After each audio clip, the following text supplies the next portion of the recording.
Welcome back to our series on modern supply chain methods. Yeah, always great to be back. Today we're tackling a challenge, all too well, demand forecasting. Right. Specifically, how do you use cluster analysis when, like Swiss cheese, your data is full of holes, Oh, yeah. you've got your spreadsheets ready, you're eager to segment those customers and forecast like a pro, but then, bam, missing data or small sample sizes? Oh, What do you do? it's a more common problem than you might think. Yeah? You know, new product launches, seasonality, all those disruptions we've all been experiencing recently. Yeah. These can lead to gaps in your data. Makes cluster analysis tricky, right? Absolutely. We're talking about grouping similar customers for targeted forecasting. Yeah. But if data's missing, how do you even determine those similarities? Exactly. The article we're diving into today uses this great example of market research consultants, and they're rating client priorities. Okay. And each consultant only rated a subset of statements, so you end up with tons of missing data. Yes. So how do you cluster them in any meaningful way? Right. It highlights 5 different methods, some more effective than others. So let's start with the seemingly easy ones. Okay. Complete case analysis. You just ignore the rows with missing data. Right. Tempting. But is it a good idea? Not really. Okay. It assumes that the data is missing completely at random, or MCAR for short, meaning the missingness has nothing to do with the data itself. Yeah. This rarely holds true. Okay. Often the fact that data is missing tells us something about those customers or those products. Interesting. The article uses a simple example, 8 people, 4 variables. And you can see how by focusing only on the complete cases, you could miss entire clusters. So ignoring the problem doesn't work. No, it does not. Okay, so what about a variation that SPSS uses complete case analysis followed by nearest neighbor assignment? Right. Does that solve it? Well, it tries to be clever, but it's still built on that shaky complete case foundation. You're forcing data points into clusters based on potentially incomplete information. Right. And again, this can be very misleading.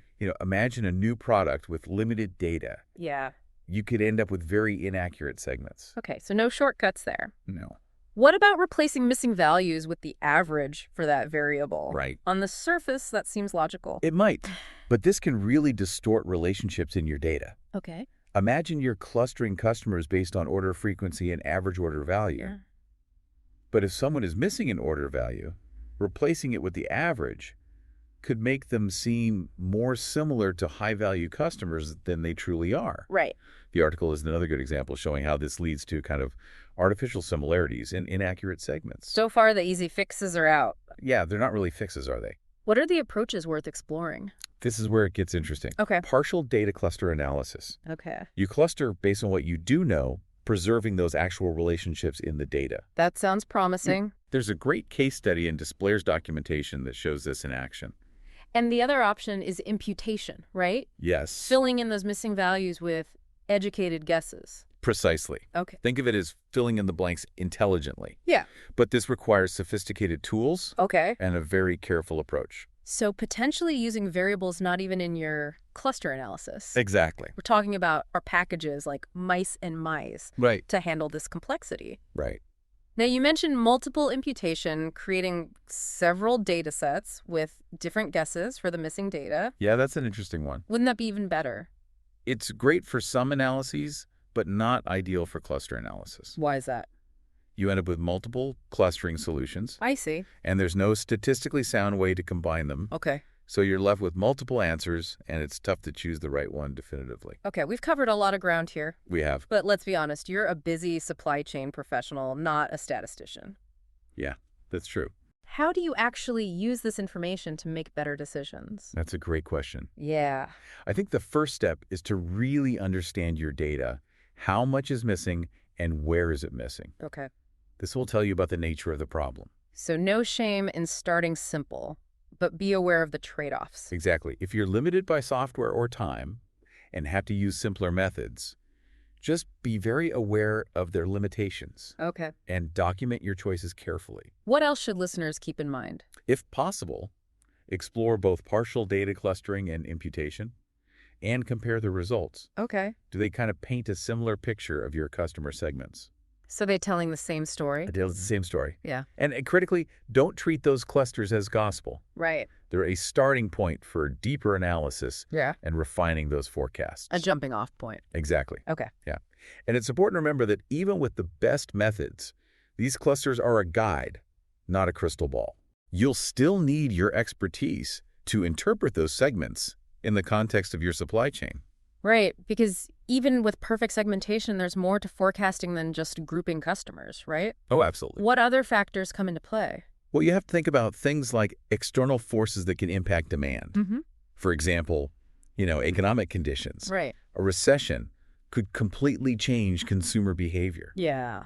So even the most sophisticated segmentation would be useless if it doesn't consider that kind of shift. I see what you mean. And what about things like competitor actions? Oh, yeah.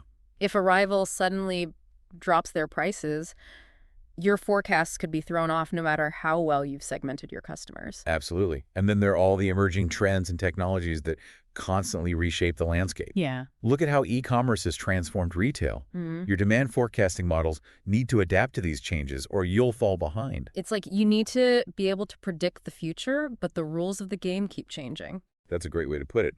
And all of this is compounded by the speed of information today. Right. Think about social media sentiment. People sharing their opinions and experiences online in real time. Yeah.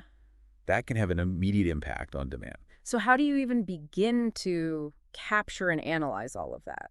Well, you need tools that go beyond those traditional forecasting methods. Okay.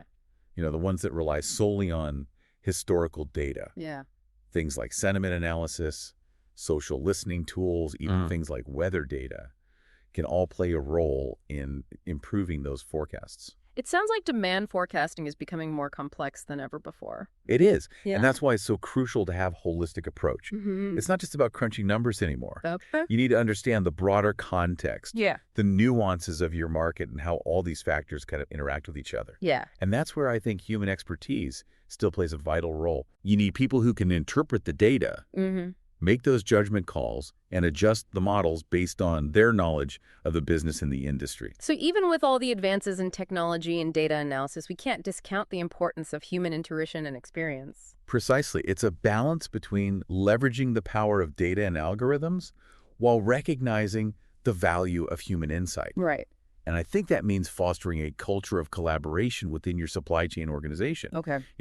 Supply chain professionals need to work closely with sales, marketing, product development, even finance, to get that complete picture of what's driving demand. It's a team effort. Breaking down those silos is essential for creating accurate and reliable forecasts. It is. So as we strive for this perfect data in these sophisticated models, we also need to remember that demand forecasting is both an art and a science. Couldn't agree more. Yeah. And as we kind of wrap up this deep dive, Okay. I want to leave you with this thought. Demand forecasting is an ongoing process of continuous improvement. Embrace new technologies, stay curious, and always be willing to challenge your assumptions. Because in the world of supply chain management, the only constant is change, and those who can adapt and evolve their forecasting methods will be the ones who thrive. Exactly. But before we move on, let's take a moment to imagine the ideal scenario. What if we could wave a magic wand and eliminate missing data entirely? What kind of possibilities would that unlock in demand forecasting? That's a fascinating question. Yeah. To consider, a world without missing data would certainly change the game for demand forecasting. It would be a dream come true for any supply chain professional. Oh, yeah.